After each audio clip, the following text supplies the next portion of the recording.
Prostate cancer കൂടി വരുന്നൊരു സാഹചര്യം ഇന്ന് നിലനിൽക്കുന്നുണ്ടോ? അതെ, തീർച്ചയായിട്ടും നിലനിൽക്കുന്നുണ്ട്. അത് ആയുർദൈർഘ്യം കൂടിയതുകൊണ്ടും, അതായത് പഴയതുപോലെ അല്ല, ഇപ്പോൾ ആയുർദൈർഘ്യം കൂടിയിട്ടുണ്ട്.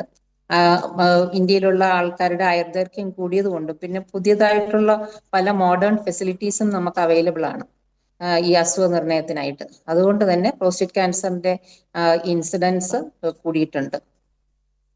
അപ്പോൾ എന്തുകൊണ്ടാണ് ഇത്തരത്തിലൊരു അസുഖം കൂടാനുള്ള ഒരു കാരണമായിട്ട് പറയാൻ സാധിക്കുന്നത്?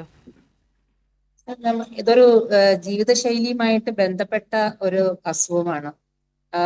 ഒന്ന്, നമ്മളെ പ്രായമേറിയ ആൾക്കാര് പ്രായാധിക്യം കൊണ്ടുണ്ടാകുന്ന അസുഖമാണ്. 50 വയസ്സിന് മേളിലുള്ള പുരുഷന്മാരിൽ ഉണ്ടാകുന്ന അസുഖമാണ്. അതിപ്പം ആൾക്കാരുടെ ആയുർദൈർഘ്യം കൂടിയത് കൊണ്ട് തന്നെ ഒരു കാരണമാണ്. കൂടുതൽ ആൾക്കാർ ജീവിച്ചിരിക്കുന്നു, അതുകൊണ്ട് ഈ അസുഖം കൂടുതലായി കാണപ്പെടുന്നു. പിന്നെ നമ്മുടെ നമുക്ക് കൂടുതൽ നെക്സ്റ്റ് പറയുന്നത് ഭക്ഷണക്രമങ്ങളിൽ ഉണ്ടാവുന്ന മാറ്റം. അതായത് കൂടുതലും ആൾക്കാര് ഈ ഫാസ്റ്റ് ഫുഡിന്റെയും പിന്നെ എയറേറ്റഡ് ഡ്രിങ്ക്സ്, കുട്ടികളൊക്കെ തന്നെ എയറേറ്റഡ് ഡ്രിങ്ക്സ്, മുതിർന്നവരും അതിനകത്ത് കൂടുതൽ താല്പര്യം കാണിക്കുന്നുണ്ട്.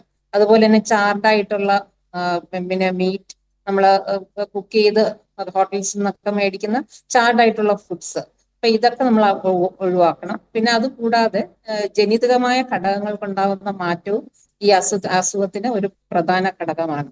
അതായത് ഇപ്പം ഭർത്താവ് പിന്നെ ചേട്ടനോ അച്ഛനോ അല്ലെങ്കിൽ സഹോദരന്മാർക്ക് ആർക്കെങ്കിലോ ഈ അസുഖം ഉണ്ടെങ്കിൽ ഈ വ്യക്തിക്കും കിട്ടാനുള്ള സാധ്യത വളരെ കൂടുതലാണ്. പിന്നെ സ്ത്രീകളിൽ കാണുന്ന ഈ എൻഡോമെട്രിയൽ ക്യാൻസർ, കോളോൺ ക്യാൻസർ, അല്ലെങ്കിൽ പുരുഷന്മാരിൽ കാണുന്ന കോളോൺ ക്യാൻസർ, ഇത് ഈ ഫാമിലിയിൽ ഉണ്ടെങ്കിൽ ഇങ്ങനെയുള്ള വ്യക്തികളും നമ്മുടെ സ്ക്രീനിങ്ങിന് ഒരു സാധാരണ നമ്മൾ 50 വയസ്സിലാണ് സ്ക്രീൻ ചെയ്ത് തുടങ്ങിയെങ്കിൽ ഇവർക്കൊരു 45 വയസ്സാകുമ്പോൾ മുതൽ സ്ക്രീനിങ് തുടങ്ങേണ്ടത് അത്യാവശ്യമാണ്.